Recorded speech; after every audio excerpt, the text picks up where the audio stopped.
দেখো দাদার বাড়ির পরিবেশটা, এই দেখো ওই যে পাড়া, ছোট্ট একটা পাড়া, আর মানে এত বসবাস করে এত শান্তি, কোনো পলিউশন নেই, আর চারিদিকে চা বাগান। না, এই যে দাদার রান্নাঘর থেকে শুরু করে রান্নাঘরের জানলা দিয়ে চা দেখা যায়। তো অন্যবার এসে রান্না করতাম আর চা বাগান দেখতাম, তো এবার এসে রান্না করার টাইমটা পেলাম না, কারণ আমরা পাহাড় থেকে নেমেছি, নেমে এক রাত থেকেই বাড়ি চলে যাচ্ছি।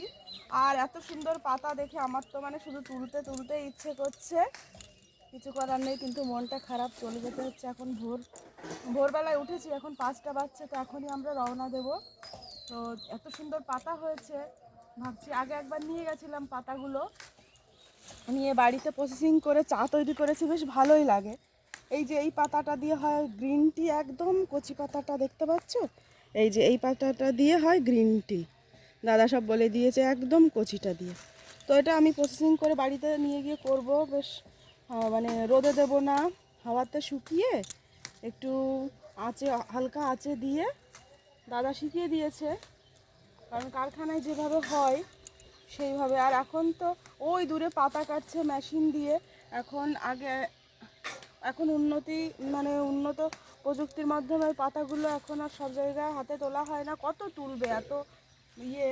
তো এখন মেশিনের সাহায্যে কাটা হয়। তো দাদার বাগানের পাতাটাও তো বড় হয়ে গেছে, হয়তো 2-1 দিনের মধ্যে তুলে নেবে, পাতাটা একদম ইয়ে করছে।